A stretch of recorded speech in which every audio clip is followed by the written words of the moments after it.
Then there's one that we use everywhere in the country, which is very versatile, and you'll hear it a million times if you ever go to Ireland. It's grand, okay? So how are you? Grand. How's the meal? Grand. How's the weather? Grand. It means fine. I had no idea that Americans were hearing that and interpreting that as grand, grandiose, amazing. So every time I was answering with grand to Americans, and I would say it multiple times, they'd be like, wow, you're so positive. I was like, I'm suicidal. I love doing that line because the people who've been suicidal cackle the loudest. Like, we survived it. I found out the miscommunication with Gran because I had an American friend over here, a man, and I slept with him because it's really important for me to ruin a friendship. But because he was a friend, I was just like, how was that for you? I don't actually want to know the answer if I'm honest. But he was being polite back and trying to use my slang, and he was like, it was grand. I was like, fuck you. I did all my best moves as well. I was very quiet and very still. Okay, I'm so glad you guys enjoyed that because I did that recently at a marketing event and it was all Gen Z advertisers, and when I said that line, they go, "Aww." I was like, it's fine, I've learned from you. I enjoy sex now, I make noises. I'm like,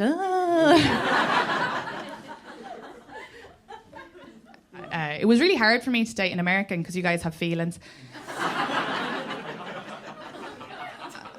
It's so weird to explain this because my friend told me I was a hypocrite for saying that on stage because he was like, you're the most emotional person I've ever met. And I was like, yeah, but that's not what I said. Okay? Because you guys grew up with like having feelings and being able to identify them and articulate them, okay? I would wake up feeling I'm depressed for the whole day, okay? I'll call my dad. He acts like I've just called tech support, by the way. Because he's like, have you turned it on and off again? And what the fuck type of answer is that? But then he'll be like, did you have water today? And I'm like, oh, never mind. Mixed up my depression with dehydration again. Oh my God. So when I broke up with him, I was fine. That was the feeling I felt. It was just like, next chapter, move on, I'm grand. But the way my American friends were showing up for me, the level of support they were giving me, it made me feel bad that I didn't feel bad, okay? One of the girls showed up to my house with soup. That's a fucking sad food. So I was like, what is wrong with me? Do I not have like real emotions? And I kept thinking about it. So then I walked out of the street one days and I kept thinking about it, and then my eyes started to water and I was like, oh, sadness. And then I sneezed. I was like, never mind, just that emotion of pollen. It's hard though. I just find there's two parts to it. There's being a woman and there's being Irish. The woman part every woman in the room can relate to. I don't know if straight men know this. When we break up with you, we've already done that 6 months previously in our head. Okay? We have the bags mentally packed. All of the WhatsApp groups have known for months, okay? You walk in for dinner one day, you're like, what are we going to have tonight? And we're like, this fucker has no idea what's about to happen to him. Then the second part is being Irish, because for our generation, I'm presuming we're all from the same generation, the Irish in the room, every other generation had it worse than us. So we could never complain about anything. If we said, oh, my knee is sore, your parents would be like, the recession, okay? Your grandparents would be talking about the famine, even though they didn't exist during the famine, okay? You could never complain. So it's just a people who shove everything down, process all those emotions when they're 80 and immediately pass away. It's a medical condition at home. It's called dying of feelings. And then I find it hard to date American men as an Irish woman. I think Irish women are very, very different. We're brought up in a culture that is roasting. We call it slagging, which is flirting. But that makes American men cry. It's a little bit awkward. And then we can't date Irish men over here. You know why? Yeah, because American women, stop dating. This should be a PSA. Stop dating our men, okay? Because they come over here, and some of them are fine, some of them are good looking, some of them are not. But you're just so enamored by the accent, okay? So they come over here and you're like, oh my God, you're gorgeous. They've never gotten a compliment in their life. They can't come back to us where we're like, you're going to wear that outside in public. And they're perfect for us because they know us culturally, okay? Because we can be quite, hyper-independent, a bit defensive. I'll give an example. When the bill comes to the table, or the check as you guys call it, we will physically fight the Irish man for the bill, okay? He knows he's still paying for that bill at the end, okay? But the American man, I was like, oh, would you like me to pay? And he was like, okay. And I was like, who the fuck raised you? Give me your phone number right now. I found the cute little names that you have for women over here too weird as well. My ex wanted to be able to call me baby. Clap in the room if you like being called baby.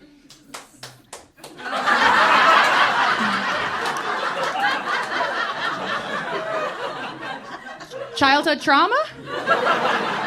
Or you just like attention? A bit of both. Okay, baby. Sorry, I feel like I just was very. I feel like I should get reported to HR for that. No, it's such ick for me. I hate it. My ex kept trying to call me baby, and I was like, no, you can't. And he was like, what will I call you? And I was like, my name. What a foreign concept. He wouldn't let it go, though. He needed something cute and different to call me, so he Googled what my name is in Irish. Remember the language I told you I do not speak? And he kept calling me Cochine, okay? He might as well have been calling me fucking Pamela.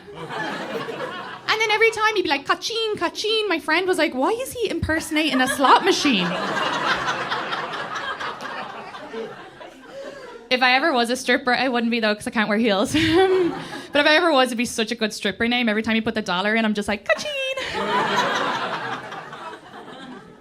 Yeah, I don't like my ex wouldn't drop it as well, this nickname thing. It was the only thing we really had like a serious argument about our whole relationship. He brought it up when he started to show me engagement rings. Also, when he was showing me engagement rings, how do I explain this? At some point in my relationship, my ex decided he was not going to work anymore, okay? Yeah. I know. But see, this is the thing, like, look, every country is xenophobic. It's just, the States, you're a bit more loud about it, okay? But the story that's not being told over here is that what happens is us immigrants end up coming over and supporting one of your fuckers. That's not the immigrant dream I signed up for. When he showed me the engagement rings, I was like, oh no, if we get married, I'm going to have to pay for the wedding. That's a level of feminism I'm not okay with. But then he goes, don't worry, I'm not going to propose until you let me call you baby. I know. I was like, excuse you. I paid for the rent this month. You can call me madame.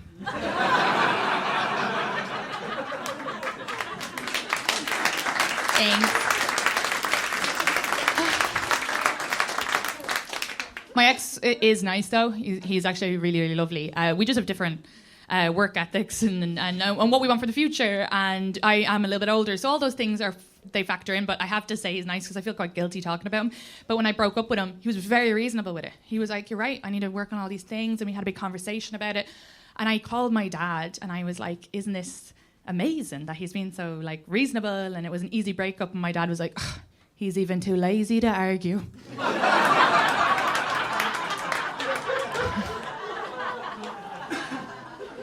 My dad didn't want me to marry him just because my dad is and he's an Irish man and he's had 4 jobs his whole life.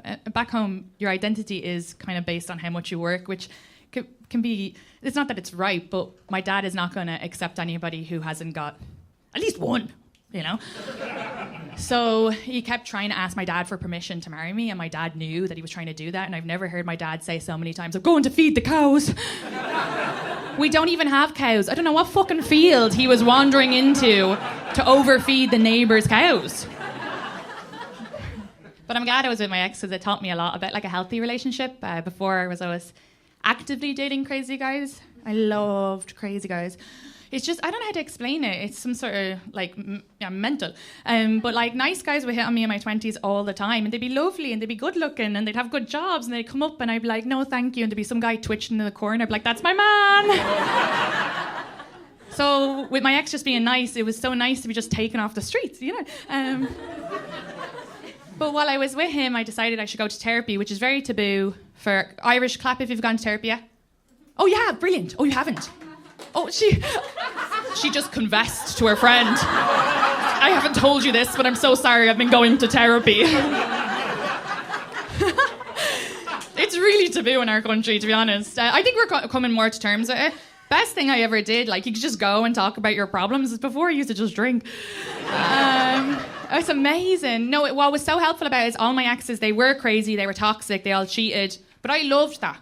Don't get me wrong, I loved a good story to tell my friends, okay? I always had something to complain about. I always had the best stories, and your friends love it too, okay?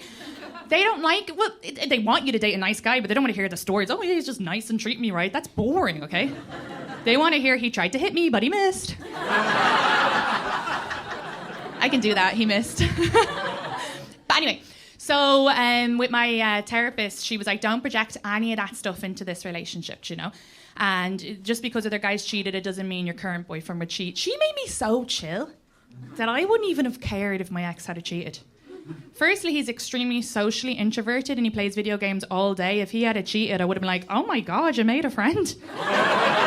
She got you off the couch. Who's this amazing woman?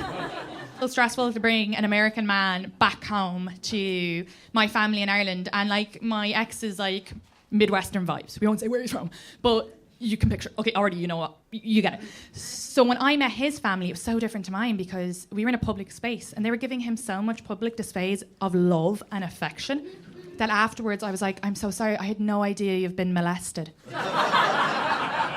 He was like, no, my family just love me. I was like, that is disgusting. Oh my God, if we saw that in Ireland, even though you're 29, we would call child services. So when he met my granny, it was Christmas Day. She's so cute, by the way. She's tiny little yoke, and she's sitting in her chair, and she has a quilt over her, and there's a fire. It's auntie, fucking wholesome, okay? He walks in, he goes, hello, Mrs. Boyle. It's lovely to meet you. Happy Christmas. And she looked up at him with a smile, and she goes, I want to die. And he was like, was that Irish? I was like, yeah.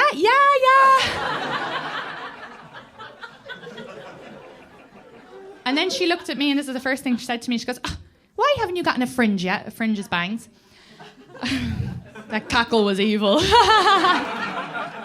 But I looked at my ex and I was like, I wanted to get them, but he told me he thinks they're unattractive. And she gets out of her chair, waddles over to him like as if she's about to defend me. And she looked at him and goes, would you not let her cover that fat forehead of hers? I was like, has it been you roasting me online for years? At Catholic Granny 44. I'm not qualified for sex here, and that is something I have learned the hard way. I think there's something weird about this country. Because I know that I try to deter American women from dating our men, but I will say, if you want to have sex with us, if you want to have sex with Claire, Irish men are the easiest men to have sex with because we grew up with lights off, candles, shame. It's more romantic, okay? It's easier. All you have to do is touch an Irish guy's leg and he's fucking good to go. But American men, it's 0 to 60. You're kissing them, they pull back and they're like, punch me in the face. What is happening? Oh God, terrified. I'm so scared of it. I'm not qualified for it. And I remember saying it to the girls, the American girls, and they were like, no, it's fine. And they're telling me what they do. It was like a horror story, okay? They're like with the slapping and spitting and choking. They have sex like they're in the IRA. They're willing to die for their cause. I found out I would have been terrible in the IRA the first time an American man choked me, and I was like, the operatives are over there. As a side note, I don't think Britain ever really did weaponize our Catholic shame, and they should have. I don't know if you guys know this, but the first time rubber bullets were ever used in the world was in Derry, but the Irish Catholics still fought for what they believed in, okay? And I thought about it, and I was like, why did they use rubber bullets? They should have just thrown dildos at them. They would have been like, fucking take the country. It's ruined. But the openness to talk about sex, like in a way, it's amazing. It is amazing because I've learned a lot. But when I brought my father here, it was a big shock to the system because I brought him to a comedy show and I was on a lineup with 8 other people, and one of the girls got up and she talked so graphically about her sex life that my dad experienced that comedy set like a man who's been to Vietnam. Because still to this day, he has flashbacks. He could be making a cup of tea, he could be walking down the street and he'll just go, oh, Katie, do you remember the girl who was talking about putting cum in her eyeballs? Cum in the eyeballs? What is going on with this country? I say to a man, I say, you let me know when you're about to come. And then when he says I'm about to come, I leave him, I close the door, and I give that man some privacy. Shocking. So with my ex, I was really nervous with him being American. So I was like, is there anything you'd like me to do? And he was like, I really like to watch porn with my partners. And I was like, wow, I had no idea you're going to hell. Didn't know that about you. No, I figured that was easier than like whatever other thing he could have said. So I was like, fuck it, we'll put it on. But I hadn't seen porn. You know, I was in my 30s. I'd never seen porn before in my life. So when he put it on, I started to watch it like it was a film. Okay. I saw a book she had. I was like, oh my God, she's an activist. And I got so into it that I said to my ex, you finish yourself. And I went back to my movie. I thought it was so interesting. And she was wonderful. She was doing great things. She's definitely the star of the show, the porn woman. The porn man's not really doing much. But then she was being so fabulous that I started to get Catholic guilt, but not because I was watching porn, but because I was being a terrible sexual partner, okay? I just looked at my ex wanking in the corner and I was like, I'm not doing what he would like me to do. So I figured I could just watch and copy what they're doing on the porn thing. So I was like, come here, but it's near the end of the movie and she's letting porn man exit on her back. It's the cleanest way I can say that. So I said, come here, do an Irish exit there.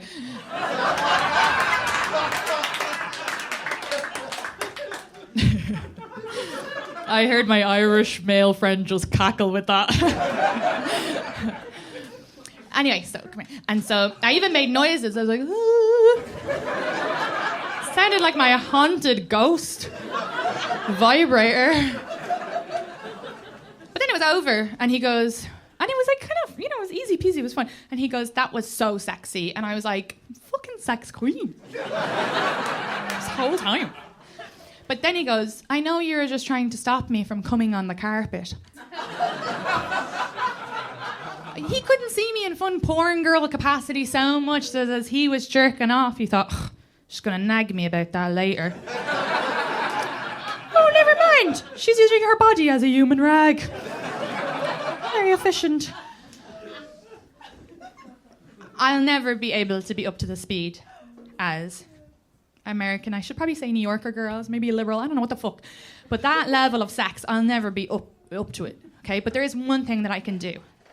One thing that Irish women can do that American women can't. Okay?